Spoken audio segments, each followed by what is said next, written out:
And here on the right stand, we continue to train the focus on Operation Sindoor, the post-Pahalgam massacre retribution exacted by Bharat, and Operation Sindoor continues because Pakistan has decided that Bharat's counter-terror strike will be retaliated or responded to by the Pakistan state and its military by targeting Bharatiya military installations. Now we are into the 9th of May. And this seems to be continuing because Pakistan does not want to get off ramp. They don't want to back off. They want to continue up the escalation ladder. That's what it looks like. How long is General Asim Munir going to be able to continue on this vein, and how long is his position itself tenable as Pak Army Chief? It's all a matter of time. But Bharat is well prepared. Even as we speak, the Tri-Services Chiefs, after a briefing at 7 Lok Kalyan Marg, are just exiting the Prime Minister's residence after meeting PM Modi now in the national capital. Pak Army is resorting to ceasefire violations in Uri. So those are the pictures of the Tri-Services Chief exiting 7 Lok Kalyan Marg after their engagement with the Prime Minister and a total debrief. We are given to understand that the army, the three wings of the armed forces, in fact all of them who are involved in defending our borders, have been given a free hand with respect to purchase and also emergency munitions and supplies, etc. They have been given direct leeway for the next 6 months, so they don't have to go through the bureaucratic red tape. That just frees the hands up of the forces. So Bharat is prepared for the long haul if Pakistan wants to push and continue to perhaps drag this entire war on terror. But on the other hand, can the Pakistanis really survive this, and can they really last? We'll get to that also. Meanwhile, Bharat's army is retaliating effectively along the LC. There have been losses for us. Civilian lives have been targeted. But Bharat, with video evidence that we've put out, is targeting only Pakistan military posts and their bunkers. Now, even as Pakistan bombed the Gurdwara in Jammu Kashmir's Poonch and attempted to strike Amritsar in Punjab, the Pakistani military lied about Bharat trying to hit Nankana Sahib Gurdwara in the Pak Punjab province. Another blatant lie by Pakistan and bid to spread misinformation has been exposed by none other than Vikram Misri himself during the third briefing just earlier in the evening. The larger question is Bharat's unity a big challenge for Pakistan, or was Pakistan trying to find an off-ramp by blaming Bharat for a communal act? How bigoted, how far gone, how vile and devious can the Pakistan military establishment be is evident from this, that they tried to bomb Amritsar, the Harmandir Sahib, the Golden Temple in Amritsar, and then they were trying to work out their Khalistani goons and their cronies sitting across on foreign land to try and turn it around as a narrative that the Indian Air Force and the Indian forces themselves bombed Amritsar. That failed because of our defense system. So then they turned around and said that Bharat is sending drones across towards Nankana Sahib. So this is how devious the enemy is, and this is the enemy whom we are fighting. They will not learn a lesson till they have been really, really punitively punished. And somewhere Bharat seems determined to do that if the Pakistanis don't back off and don't start cooperating in this war against terror, especially that which is emanating from Pakistan's soil. So from Operation Sindoor, marking the valor of Bharat, to three key press briefings represented by Vikram Misri, Lieutenant Colonel Sophia Qureshi and Wing Commander Vyomika Singh, Bharat's unity has been at play, dismantling Pakistan's communal fake factory. Let's listen into what the Foreign Secretary said a short while ago. Disinformation that is coming from Pakistan about India targeting the Nankana Sahib Gurdwara through a drone attack. This is again yet another blatant lie and part of Pakistan's disinformation campaign. As we saw in the Pahalgam attack, Pakistan is again trying desperately to impart a communal hue to the situation with an intention to create discord. Again, we are not surprised. India's steadfast unity in itself is a challenge to Pakistan.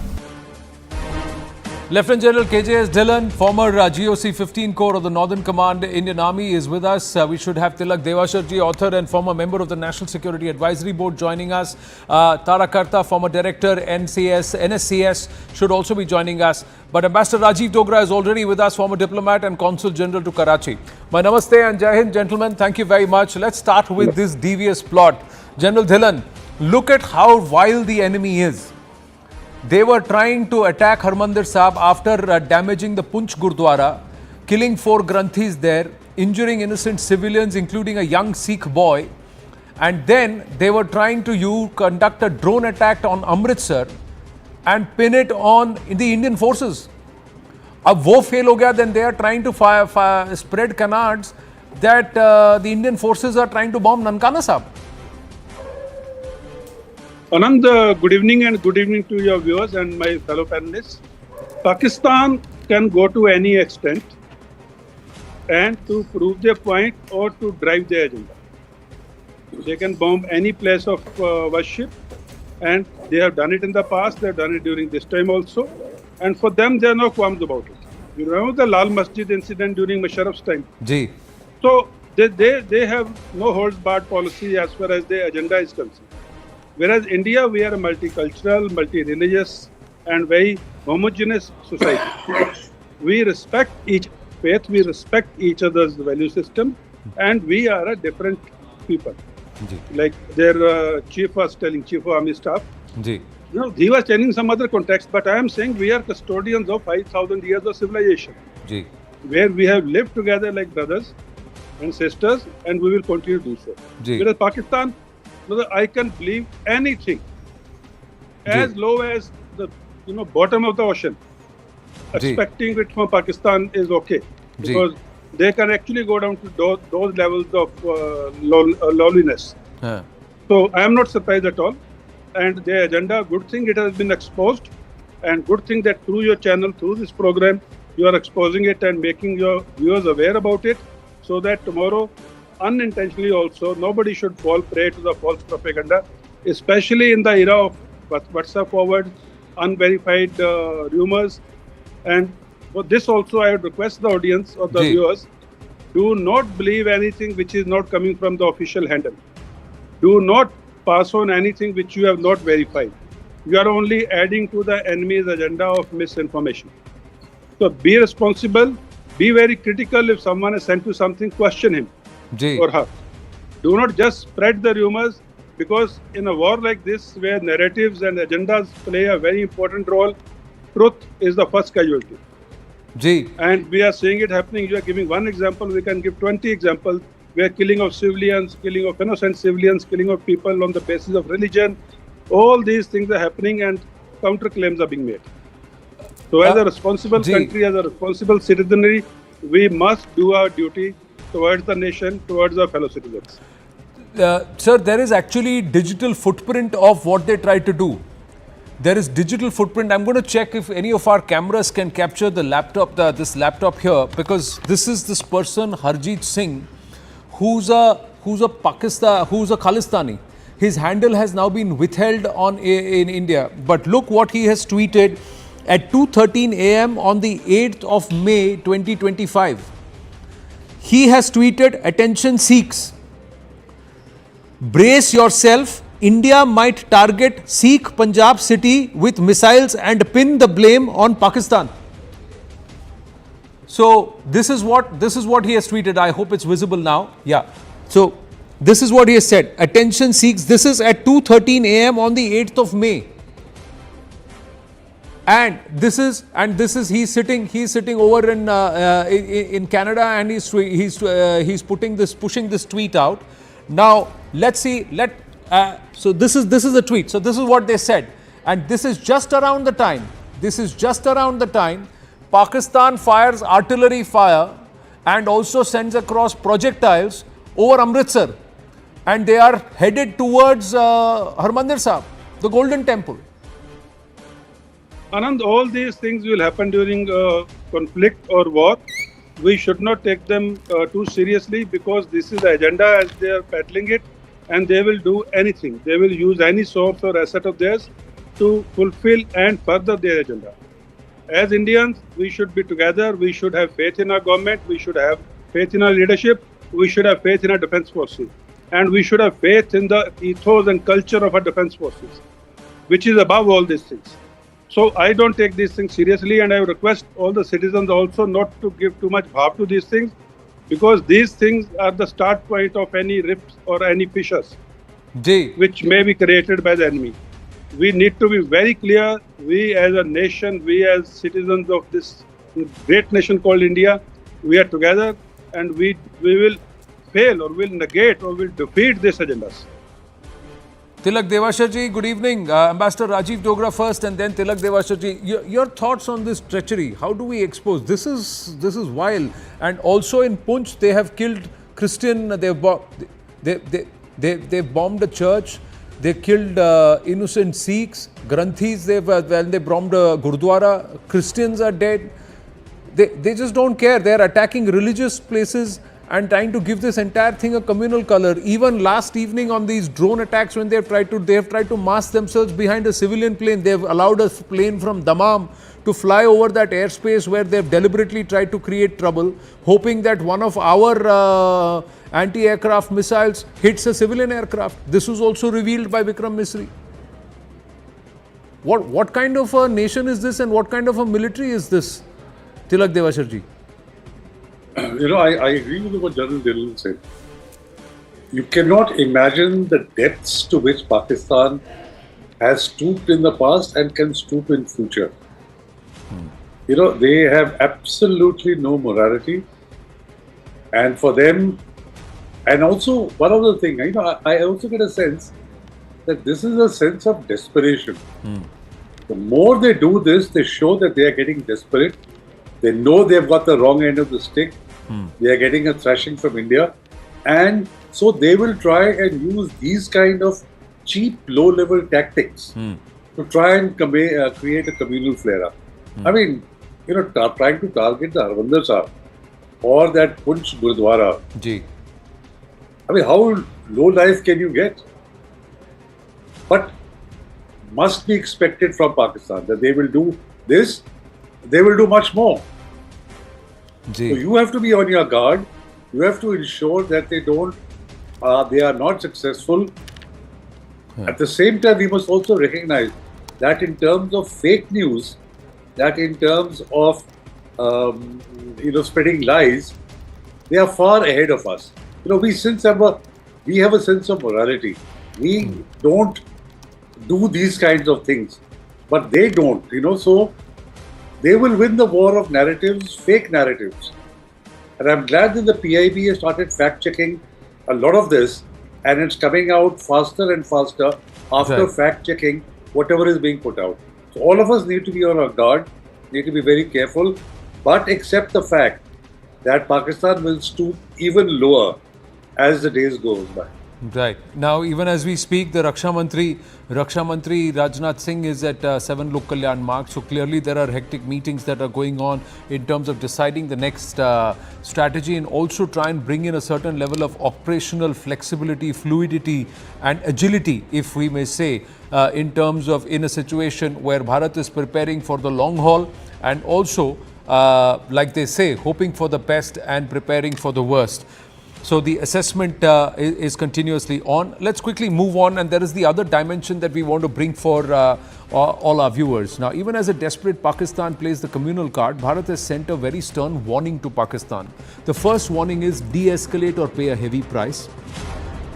The second warning, give up on terror and give up the terror akas. Now that's what the clear ask is. The first warning is de-escalate or pay a heavy price. The second one is focus on eliminating terror from its roots. So the warning is that if you don't help us, we will do it for you and we will continue to do it. We are not going to relent. The third warning is targeted. Bharat has always targeted terror emanating from Pakistani soil, not military or civilian installations or facilities. So stop spreading lies. The fourth, the war preparedness is better on this side. We have superior tech and the tech is indigenous. We can last and sustain this for far longer than you can afford to. The fifth warning, Pakistan ministers to stop creating hysteria, panic and stop spreading disinformation. That they are clueless is known to the world. That they are hopeless is known to their constituency, their voters, their people. And that the military is not even keeping them informed is evident by their bluster. The sixth warning, hand over the terror heads. Masood Azhar, Rauf Azhar, Hafiz Saeed, Tala Saeed. Hand them over. Till you hand them over, we are going to continue to come after these terror tanzeems and their akas. Warning number 7. Stop proxy war. Deal with domestic crisis. Stop trying to bleed Bharat with 1,000 cuts. Otherwise, we will just rip off the band-aid of you forever and it will be very, very surgical. Dismemberment. That's the warning that's going through. And who are the people who we want, the most wanted, and why do we want them? The Lashkar chief, Hafiz Saeed, 1985-86, he founded Lashkar-e-Taiba, played a key role in the Lashkar ops and fundraising activities. Leader of the terror outfit Jamaat-ud-Dawa, front of the Lashkar, most wanted in India and the United States. Bharat seeks his extradition. Pakistan has said no bilateral treaty and that's why we won't bring him out. His son Tala Saeed is an active Lashkar member. 2005, sent Lashkar recruits to fight in various countries. 2006, oversaw management of terrorist camp. 2006, established the Lashkar office in Quetta, assisted Taliban ops in Afghanistan. 2008, mastermind of the 26/11 Mumbai attacks. Again 2008, labelled a specially designated US global terrorist by the United States. 2019 and 20, he was sentenced to 78 years in prison for terror financing by the Pakistanis because that's the only way they could keep him close but still at an arm's distance in the eyes of the law and in the eyes of the world to get out of that FATF grey listing. Jaish terror group chief Masood Azhar, radicalized in the Jamia Islamia Binori town in Karachi, influenced by the Harkatul Mujahideen, travelled to Afghanistan for arms training at the age of 21, linked to the 2001 parliament attack, designated global terrorist by the UN, orchestrated deadly Pulwama attacks in 2019. Jaish commander Abdul Rauf Asghar, Jaish chief Masood Azhar's brother, also known as Mufti Abdul Rauf Asghar, hardline cleric and jihadist, Jaish's supreme commander since 2007.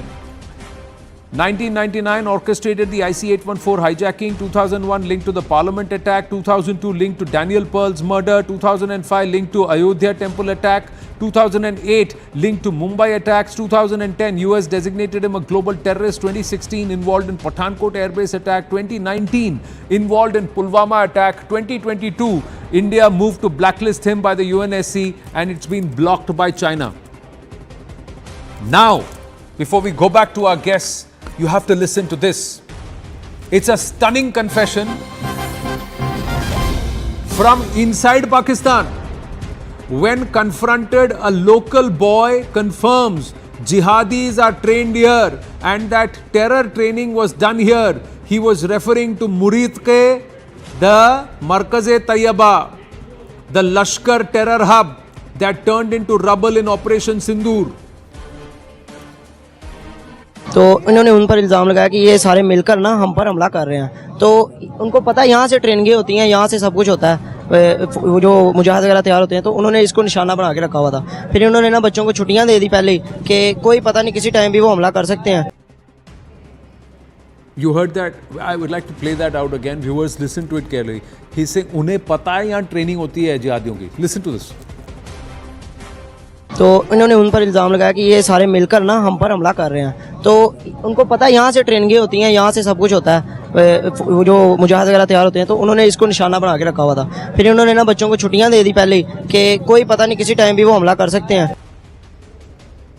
उनको पता था यहाँ पे attack करेंगे क्योंकि उनको पता है कि यहाँ पर मुजाहिदों की ट्रेनिंग होती है.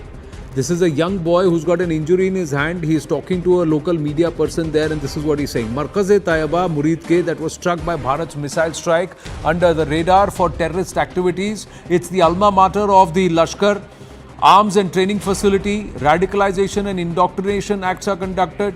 Osama financed 10 million for this place. They are spread over 100 acres. 26/11 attacker Ajmal Amir Kasab got intel training here. 26/11 plotters David Coleman Headley, Tahawur Rana visited this facility. Siddhant Mishra now joins us. He is the one who's accessed this footage. This boy is so nonchalantly saying उन्हें पता है यहाँ strike करेंगे. इनको भी पता था वो स्ट्राइक करेंगे क्योंकि उन्हें पता है कि यहाँ पर मुजाहिदों को ट्रेनिंग दी जाती है, इसीलिए बच्चों को उस दिन छुट्टी दे दी थी. Correct, Anand. And there is a reason that we are doing story on this video, Anand, because what Pakistan is doing, or perhaps just a religious site, there is no terror camp going on, etc., etc. They try to cover up the reality of these markers, situated in POJK and POK. So this is the first-hand confession, Anand. He is a local journalist. Perhaps he is taking some vox pops of the local boys. Perhaps what do they know about Markaz Taiba, and is it just a Markaz religious place, or it has some other significance as well? And perhaps this boy is confessing that mujahids and jihadists are trained here. Perhaps this is the first-hand confession, Anand, and this boy is not affiliated to any ideology, or perhaps he was told to say this. It is a very organic vox pop which this local journalist, perhaps we really don't know who this journalist is, but this local journalist is speaking to the boys, group of boys, and perhaps only wanted to know more about Markaz Taiba, since India has struck down this particular target. So why India has chosen this particular site? What was the reason? So replying to this journalist, this boy very innocently went on to confess that mujahids and jihadists are trained here. Now this is a testimony, perhaps, which again exposes Pakistan, and this video is also for international journalists. Perhaps they keep on writing that the sites hit by India were the religious sites. Even Anand, the other day Foreign Secretary was also asked in the briefing that did you hit mosques, whether the religious sites were targeted. Perhaps that was asked to the Foreign Secretary on the basis of the reports which were filed by foreign journalists and foreign for the media. Pakistanis So are masters. for the sake of our viewers. Yeah, what they do is they turn Markaz, which is a center, and it may have a mosque, so they turn Markaz into a mosque and say Markaz is equal to mosque. Markaz is a center, so that's because it's a center for training, it's a center, and it may have a place for prayer, and that place which is inside the center for prayer may be a mosque if it is, that's how. So it doesn't become, the whole place doesn't become a mosque. Mosque or otherwise, a jihadi is a jihadi. Correct. How does that change? And he is himself saying कि यहाँ पर मुजाहिदों को train करते हैं. Well, thanks for that, Siddhant. Thanks for that. Let's go back to our guests. Ambassador Rajiv Dogra, Tilak Devashar ji, and Lieutenant General KJS Dhillon. अभी और कितना proof दें सर, और कौन सा डॉसियर दें? खुद वहाँ खड़े होकर बोल रहे हैं यहाँ मुजाहिदों को ट्रेनिंग दी जाती है. Ambassador Rajiv Dogra. Well, a couple of points, Anand. Let me start by saying that we need to be patient, because there are some voices already coming up from informed circles within India that why aren't we retaliating, why aren't we doing much more than Pakistanis are doing to us. I think I would draw and urge everyone to remember two things. Number one, Foreign Secretary's briefing on the first day itself, where he said we will not give any operational details, and that we are going to stick to bare facts and also be correct in our information, so that there is no finger pointing, as has never happened with India. The second is that the end point is going to be the Prime Minister's speech at Madhubani. He had made the objective very clear. So let's be patient. I'll urge your viewers and our countrymen to be patient and wait, because a lot may be happening that we are not aware of. The second thing is Pakistan's desperation. You've listed chapter and verse about what they have done, and General Dhillon and Tilak have also pointed it out. The fact is that they are playing a very dangerous game, allowing a civilian flight when drones and missiles are flying all over the place to go from one end of Pakistan to the other end means playing with fire and playing with death, and they would have blamed it conveniently on India. So imagine the international outcry that India had shot down a civilian flight, knowing very well that there was a civilian flight going. So Pakistan is devious, uncaring for human life, and dangerous as an enemy. The third part is what you and other panelists have already elaborated upon. It shocks me that anyone in the senses could really try and attack Golden Temple with the idea of blaming it again on Indian forces. How low can a country get? So the entire thing goes back to General Munir's first statement to non-resident Pakistanis about Hindus. Yeah. So Pakistani army, Pakistani ISI is following that script just as the terrorists followed that script on 22nd April in Pahalgam. So I think we have to be very careful, but I am very confident that this time our forces are determined and our Prime Minister has laid down an objective which he seems to be determined to fulfill. And let's give India a chance. Right. We've got more news coming through closer home now. Those are the people, locals in Muridke accepting that Mujahids are trained at Markaz Taiba. But closer home, Prime Minister Narendra Modi has met a group of armed forces veterans. And this happened just a short while ago. He's currently meeting with the Raksha Mantri Rajnath Singh. He met the Tri-Services Chief before that. But before that, he's also met armed service veterans that include Air Force Chiefs, Army Chiefs, Navy Chiefs and other veterans who have extensively served the country. Let's go across to Aman to try and understand more. Aman, when did this meeting happen? Those are pictures there. This is a meeting of these are reference visuals. Yes, Aman, when did this meeting happen and how long did it last? See, Anand, what we are told, it was an extensive meeting earlier today where the Prime Minister has met the various chiefs of the forces, the veterans who have served as the chiefs of the Air Force, the Army and the Navy, as well as some other veterans. He has discussed at length various contours of the present situation with Pakistan, because these are the veterans who have a battle-hand experience, who have a first-hand experience of how to handle Pakistan. So the Prime Minister also wants a very, very detailed consensus from various people sharing their experiences, what India should do next, because the kind of attacks, especially that we have seen last night, these 200 to 300 drones coming into Indian territory, though none of them could hit the target and our air defense system could shoot them down. But this is also a new warfare, and the Prime Minister trying to discuss it with all the veterans and the former chiefs, and I think this is a part of that exercise. We saw in the earlier also today the territorial army also being told that they can also be inducted. So I think this is all a larger consensus exercise by the Prime Minister to get the experience of various people on board before India takes its next steps. True, and then there are also a set of veterans who have said that they are willing to come back and offer their services in the service of the nation when Bharat is in a state of war against terror, and there is a nation that is ready to give state and military backing to terror and terrorists on their soil. Thank you for your inputs, Aman. Let's just take this across to General KJS Dhillon. Your thoughts on the Prime Minister meeting the former service chiefs and perhaps the contours of this conversation, sir? Anand, it's a very good step, and I won't say more than that because I was one of the veterans who attended this meeting. I know that, sir. That is why I didn't directly ask you. I just wanted to understand. I wanted to understand from you what was the intent. If you could broadly share with our viewers without going into the nitty-gritties of it. Yes, sir. The group of veterans who met the Prime Minister, since I knew most of them, it was a very small group, very cohesive group of about 17 veterans. And I was calculating, combined together, they had more than 650 years of military experience. Wow. So Prime Minister was trying to encash on that material experience, as also trying to get the feedback based on various timelines in the past. So that, history repeats itself, and veterans gave some very wonderful ideas, and Prime Minister shared some very thoughtful things. Though I will speak only this much, unless Prime Minister's office releases some details. It was a very fruitful meeting, and I think probably first time in the history of India or independent India, such a thing has happened.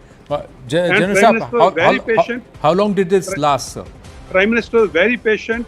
He listened to everyone. There were multiple times also some veterans spoke, and he listened to everyone very patiently. It lasted, I think, more than about an hour and a half or maybe more. So, and just about 17 veterans. So it was something which I felt very good, because if your inputs are being taken and because of experience is being shared right at the top, it was something which was extraordinary, and he was so alive to the whole thing. Everything was listening very patiently. The staff was making notes, and I think and Prime Minister also complimented everyone for very positive inputs, and I think I can say only this much. Well, thank you for that. I'm going to request our team to list out what you just gave us a gist of. So, Lieutenant General KJS Dhillon, who's part of the broadcast right now, confirming that he was part of this close group of people. So, there are a few points that he's listed out. And General Sahab, you please correct me if I'm wrong.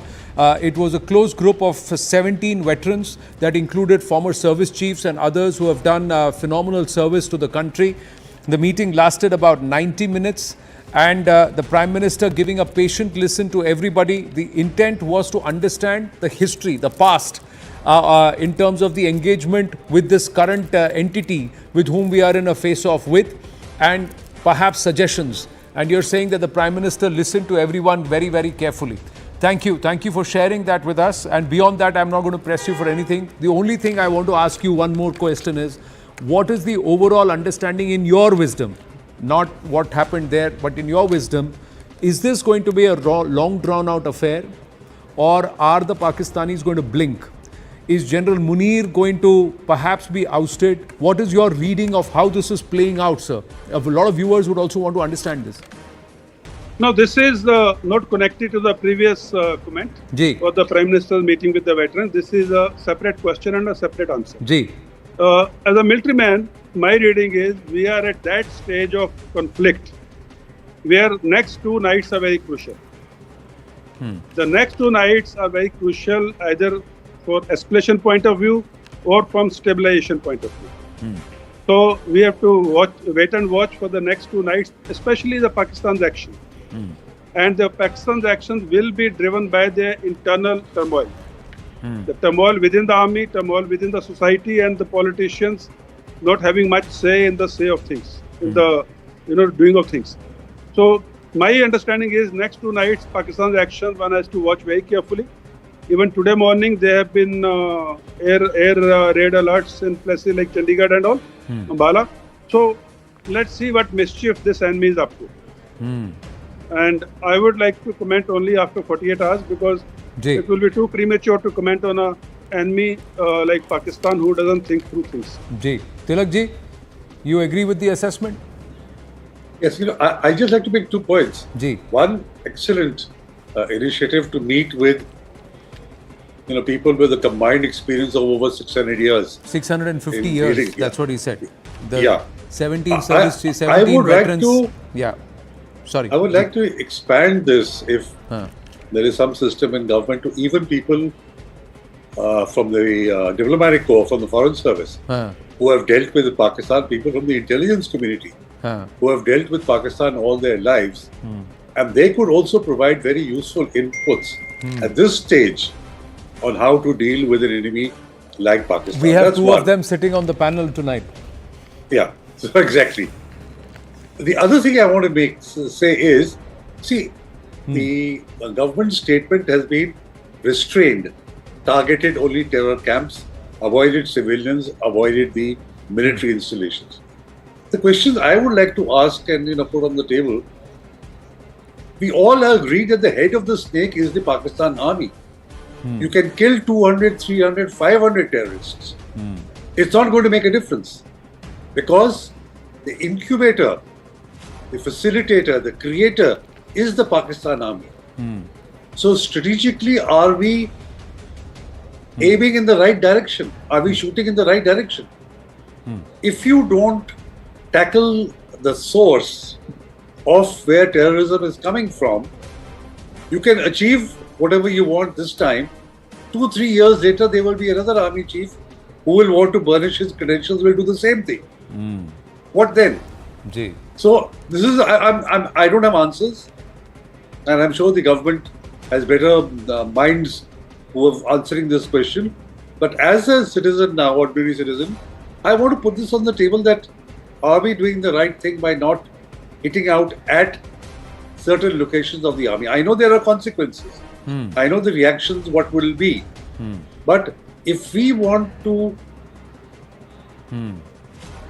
hurt every 2-3 years by terrorist action and by our innocent people being killed and their blood being spilled, just by going only after the terror factories, are we doing the right thing? All right. Well, no, you make a very fair point. Ambassador Rajiv Dogra, your perspective. We've got more news. I'll go to General Dhillon with the developments after your comment. Ji, sir. Well, couple of things. Number one, it's a fight that General Munir has initiated, and at the moment, in Pakistani public perception, I think he has been humiliated. He has been humiliated when we targeted those 9 terror camps, and our drones and missiles went through unchecked. So he has to do something dramatic, which he hasn't been able to do so far. And that is why the desperation shows, as you pointed out, on possible attack on Golden Temple and so on. My fear is that the terror is still not ruled out as an option by Pakistan.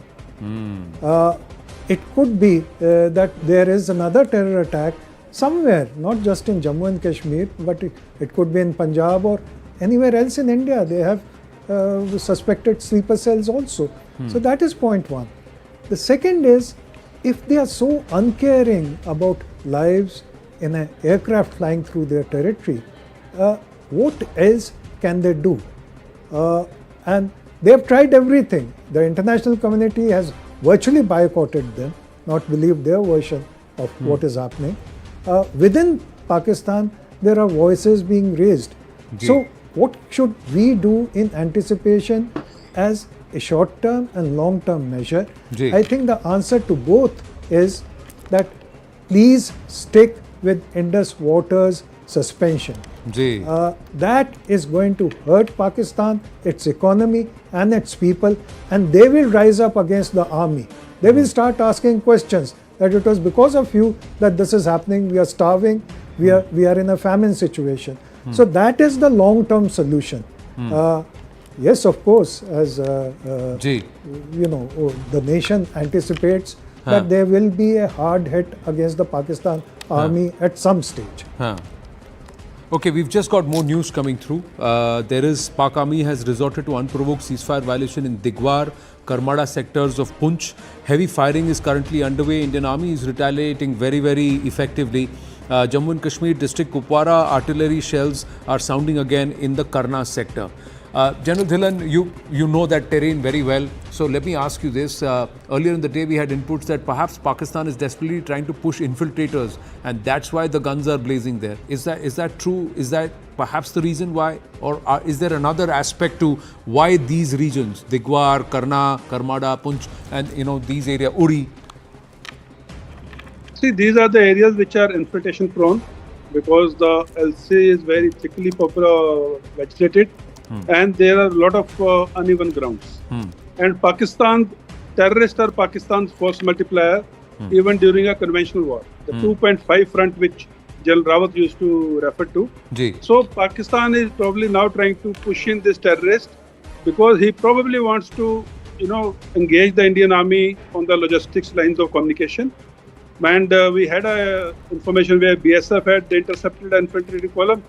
So this is the tactics. And the point which was made earlier by the co-panelist, I will make a statement and then I will amplify it. Intentions can change overnight. Capabilities take decades to build. So India should concentrate on decimating the capabilities of war fighting of Pakistan. Because if we do not decimate his air defense, we do not decimate his missile system or do not decimate his military assets, like co-panelists were saying, tomorrow there will be another Hafiz site, tomorrow there will be another Masood Azhar, the names will change, tomorrow there will be another Asim Munir. But another Asim Munir, another Hafiz site will be not able to do anything if Pakistan will be exposed and naked without the military capabilities. And they would know when India hits back, they will not have anything to protect their military and other assets. So, I'll repeat it, capabilities take decades to build, intentions can change overnight. Today, he will walk out of this situation by saying, okay, no, I will not do it again. But if his military hardware is intact, he will do it again with the names changed. in a different time frame from today after 3 years, 5 years, 10 years. So if his military capability is decimated, then he will think twice. And let me inform the viewers, today's military hardware is not cheap. It's very, very expensive, and Pakistan's economy of single-digit billion reserves of foreign exchange cannot afford to rebuild that capability. Sir, अभी वो Saudi deputy foreign minister गए हैं वहाँ. If he says कि हमारे $9 billion तुम वापस दे दो, don't touch it. फिर तो गिर जाएगी वो पूरी तो वही गिर जाएंगे पूरा. Because they can't even touch it. वो तो गारंटी है कि किसी तरह से वहाँ रखा हुआ है. But if the Saudis से ये पैसे वापस दे दो, इनका तो बैंड बज गया वहीं. They can't do anything. But there's more. Since you talked about ammunition capability and how much they have in terms of ability, CNN News 18's mega exclusive. Now, linking directly here, Manoj Kumar Gupta getting us these details. Pakistan has actually sold ammunition to Ukraine and or Russia earlier, and this is true. And it is currently facing ammunition shortage. Banduk hai, goli nahi. Tank hai, gola nahi. That's the thing. Gun hai, gola nahi. That's their problem. This shortage will hinder its ability to sustain a prolonged war. In 2022 and 23, Pakistan had indirectly supplied artillery shells to Ukraine via third parties, US and the Eastern European states. These claims from Pakistan's large stockpiles of Soviet caliber ammunition was compatible with Ukrainian systems. Later, Pakistan claimed that it has a history of arms exports. Now, later reports came that Pakistan's deepening ties with China, which is a key Russia partner, and its reliance on Russian energy imports forced Pakistan to also send them some of this ammunition, that is to the Russians. Top defense sources say Pakistan has a sizable domestic defense industry producing small arms, artillery shells and tanks, but its capacity is limited compared to global powers like China, India or the US. Pakistan has economic instability like debt crisis, inflation that is going to strain its ability to modernize or stockpile advanced systems. Pak can sustain limited artillery war with Bharat for some time and across a range of 500 to 600 kilometers. So that is on the LC and perhaps a little bit on the border. But it will be difficult for it to hold on to the entire full border length. They can't do it. Pakistan relies on China for high-tech weaponry, JF-17 jets, missiles and Turkey for drones. Sanctions, risks like FATF grey listing and budget constraints limit its access to Western systems. Now, while Pakistan's military is battle-hardened, like because of insurgency operations, etc., and prolonged conventional war with Bharat, is going to actually strain its resources. They can't last that long. That's their problem. Pak economy, already dependent on IMF bailouts, lacks the industrial depth to sustain a high-intensity conflict. Pak military can only sustain limited skirmishes like LOC exchanges due to stockpiles and Chinese support, but a full-scale war would quickly deplete its resources. Many believe 4 से 6 दिन of intense warfare, उससे ज़्यादा वो नहीं कर सकते. Right, wrong, General Dhillon. Harsh Shingla ji is joining us. He seems to be on the move. Harsh Shingla ji, good evening. Just getting a quick comment from General Dhillon on an input on Pakistan's ammunition ability. And then I'll come to you, sir, on the diplomatic offensive. Sure. Ambassador Rajiv Dogra is also with us. Yes, General Dhillon. Anand, this whole thing which you just narrated and explained so nicely is called war-fighting stamina of a country. Ji. When two countries are faced, and then this war-fighting stamina is compared vis-a-vis the other country. In our case, our war-fighting stamina is much, much higher than the Pakistanis. For 2-3 reasons. One is we are a mightier military, we are bigger economic power, and we have the military industrial base which is domestic much better than Pakistanis. As also our relations with our suppliers are much better than with Pakistan. We have multiple countries who can supply to us, and we have the money even to buy it during the conflict. Whereas Pakistan's supplies are limited to Turkey and China, and it does not have the money to buy those things which are very expensive when the hostilities are going on. So war-fighting stamina, I agree with you, is very low in case of Pakistan, and if the war or the conflict continues for a longer duration with a higher intensity, it is advantage India. Harsh Shingla ji, your thoughts, sir? And also, what is the diplomatic posture? What is your reading? Based on what Foreign Secretary Vikram Misri has said, Vinay Kawatra ji has said, Vikram Doraiswamy is saying, what is the posture? Is it the effort or a slow calibration towards hyphenating Pakistan with terror state?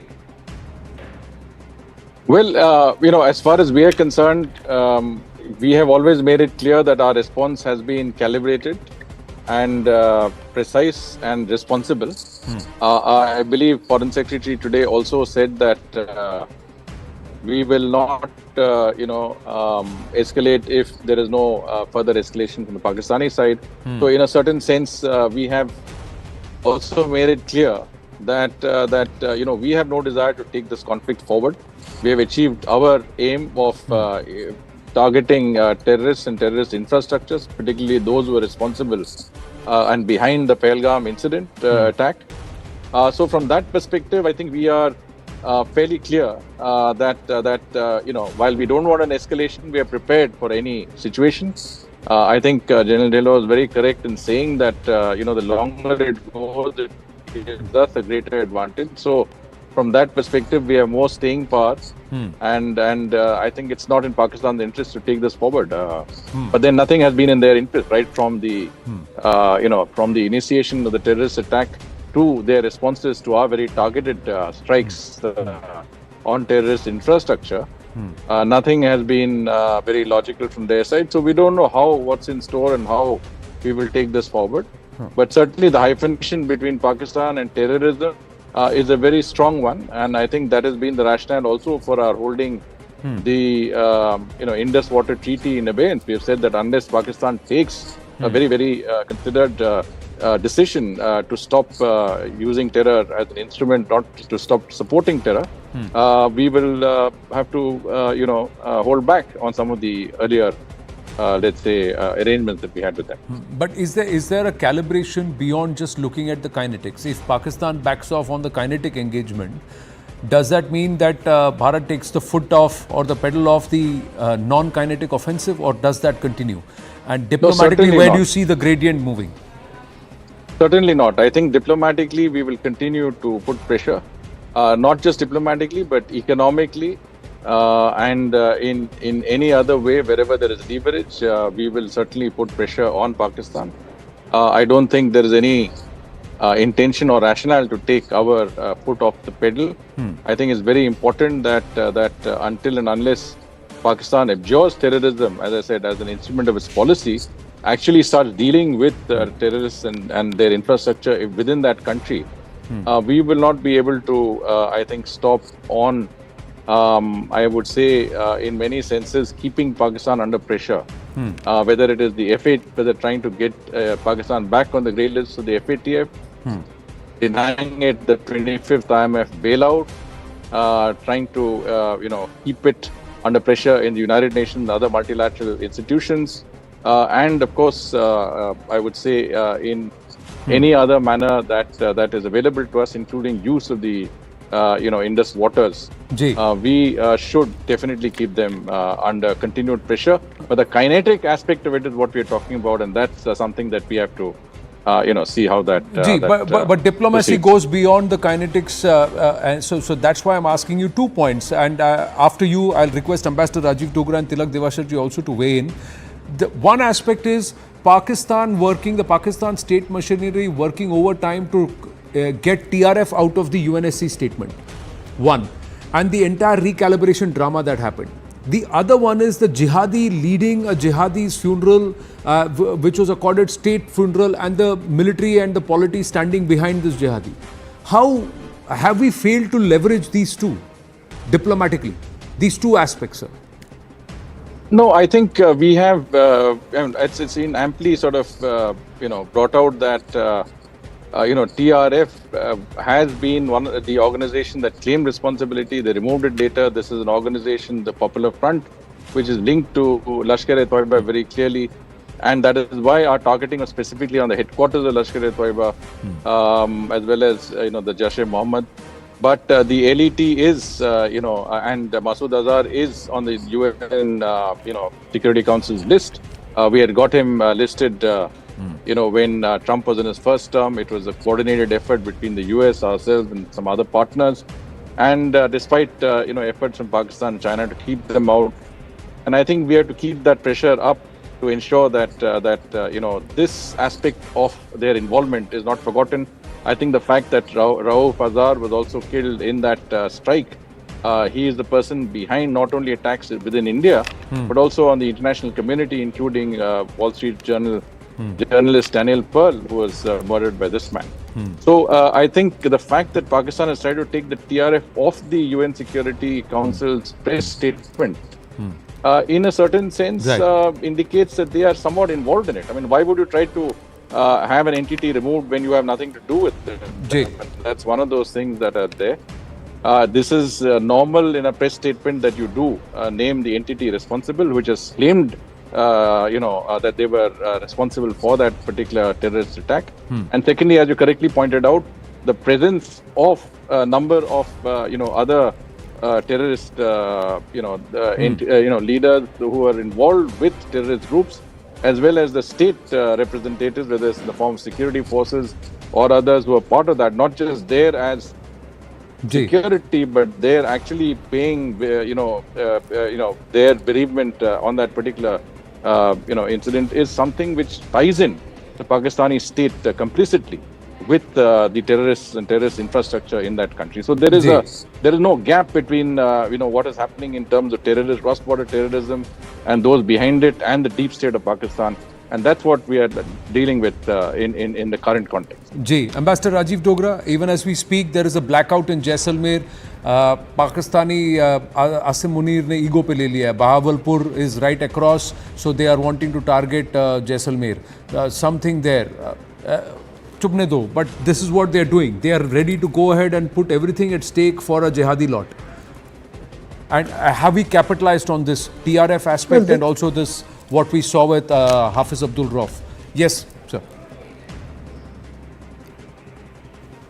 Well, as far as capitalizing on it, I think I would use the term whether we've informed our public and international opinion about that funeral with the military honors and national flag draped on the coffins and the terrorists standing by. Foreign Secretary set the ball rolling by showing the photograph to everyone in his, I think, first briefing. Then our High Commissioner in London and our Ambassador in Washington showed it to their audience there. So you can't do anything more than that. But one thing which strikes me repeatedly is that we are thinking only in terms of the short term. That when will this war be over? We hope Pakistan has been taught a lesson and so on. I think we should worry about the lessons Pakistan teaches us day in and day out. And I'll start from 1993. I was telling a channel in the morning, one of the business channels, that look at Mumbai today and look at Mumbai pre-93. It was a happy city.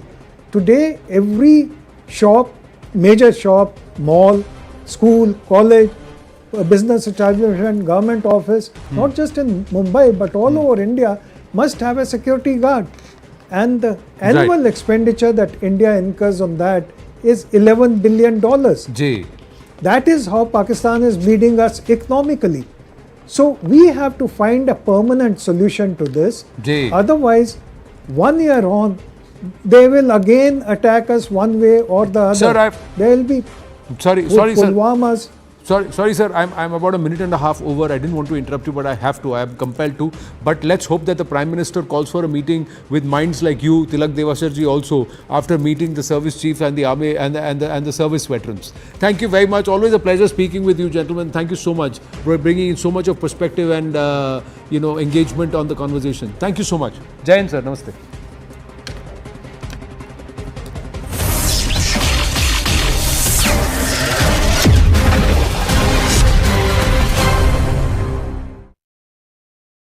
Brought to you by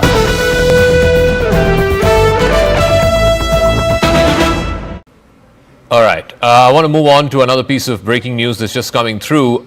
We're given to understand that a former Lashkar-e-Taiba operative and in aid of the Lashkar-e-Taiba founder Hafiz Saeed has exposed the outfit. He says that many youths motivated by Hafiz Saeed's speeches and then joined the Lashkar-e-Taiba subsequently traveled to Afghanistan as well as to Kashmir in India Approximately 500 individuals from across the country traveled to Afghanistan to undergo training at a camp named Lashkar Taiba, that's located in Kunar province. He says Hafiz Saeed is also responsible for the deaths of thousands of Pakistanis by sending them in a war of ashes to achieve the state's political goals. This is something that Noor Dari, that's the name of the individual. He's a former Lashkar operative. Tejinder has more details on this. Tejinder, read the tea leaves for us. What does this necessarily mean? See, Zaka, this Noor Dari right now is the executive director for ITCT, which is an international think tank that exposes Islamist terrorists. He says that his mother wanted him to become a doctor, but he like thousands of Pakistanis were motivated by the speeches given by the LET founder Hafiz Saeed. He says that he was appointed as the aide of Hafiz Saeed. He used to guard him in the Murtkai camp where he was deputed, and he says that Hafiz Saeed was traveling in a blue Toyota Wigo pickup Datsun. So Hafiz Saeed is responsible, as per Hafiz Saeed is responsible for the death of thousands of Pakistani youth whom they motivate through his lectures. They join his terror outfit. They are sent to Afghanistan. They are sent to Kashmir, and they become a cannon fodder for the so-called war which Hafiz Saeed and other terrorists are fighting. He says that there are millions of Pakistanis and who have been motivated by the speech of Hafiz Saeed, and they have joined the terror cult of LET. He says that he took a decision finally because he saw that this will get him nothing, so he left LET, and he was made fun by the other LET members, saying that he was coward, that is why he was leaving it, but he realized that Hafiz Saeed would lead them to nowhere. So finally he right now in UK, settled there, and is working with one of the international think tanks as an executive director. So this person has exposed Hafiz Saeed and how this terror factory is radicalizing the youth of Pakistan, the youth who could have taken a pen, who could have taken a stethoscope to become a doctor or an engineer, but Hafiz Saeed and his ilk is making these people the cannon fodder for their so-called jihad, training them in several terror training camps across Pakistan, in borders with Afghanistan, and then sending them to fight and get killed in Kashmir. He says that thousands of Pakistani youth who are trained by Hafiz Saeed are sent across into Jammu and Kashmir to fight this so-called war, and 90% of them never return. They get killed by the Indian Armed Forces. So clearly exposing Hafiz Saeed and his terror factory. Yes, Zaka. Jinder, we'll leave it at that. Thank you very much. So that's a former operative of the Lashkar-e-Taiba exposing the founder and the chief architect of one of the most dreaded terror organizations, an organization that's wanted for numerous terror attacks here in India. His headquarters, of course, was bombed in Operation Sindoor a couple of days ago. Meanwhile, let's bring you up to speed with where things are as of right now. In the last 24 hours, Pakistan has made multiple attempts to breach India's air defense systems, but the good news is India's air defense has prevailed against Pakistani missiles and drones. The army has managed to neutralize the air defense system in Lahore after Pakistan attempted to engage a number of military targets in northern as well as western India. When Pakistan made failed attempts to send a swarm of drones across at least half a dozen, if not a dozen places along the line of control and the international border, over 40 to 50 drones, and this is what the Indian Army statement said earlier today, over 40 to 50 drones were successfully neutralized in a 3-4 hour period from about 8:30 in the evening yesterday all the way up to about midnight.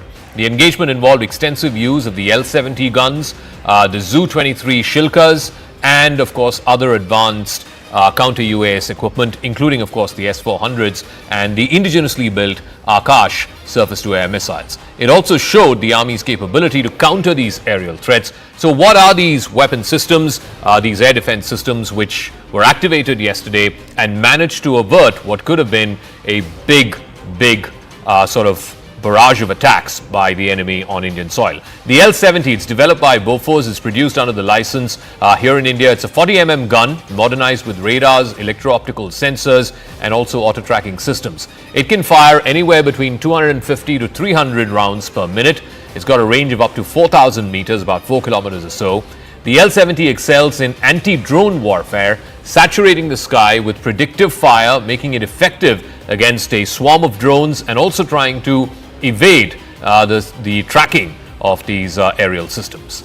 So that's the L-70, it's a short-range gun. Then you have the Shilka, which is a self-propelled system, self-propelled gun. It's got 4 23mm autocannons that are guided by radar detecting targets, and it can detect targets up to 20 kilometers away. So that's again a short-range weapon. It can unleash about 4,000 rounds per minute, and it's been upgraded with proximity fuse ammunition as well as advanced fire control systems to tackle drones that are becoming smaller and smaller.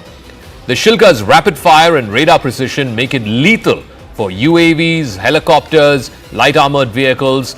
The Shilka's dense curtain of rounds offers a last resort protection for air bases, military convoys, sensitive installations, much of which are now currently under elevated levels of threat because of the ongoing situation between India and Pakistan.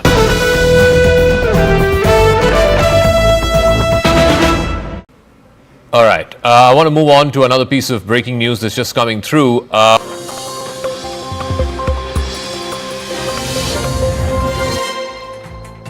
Good evening, you're watching Brass Tacks. I'm Zakir Jacob. India managed to thwart up to 400 drones that were fired from Pakistan, which targeted about 3 dozen Indian cities from Srinagar and Jammu in the north all the way to Kutch in Gujarat in the west. Today, the Indian government named some of these drones and said that they were of Turkish origin, made by Turkey. Clearly, India is putting not just Pakistan but also Turkey on notice. And that's not all. India has also revealed how Pakistan had taken the cover of civilian air traffic to launch its drone swarm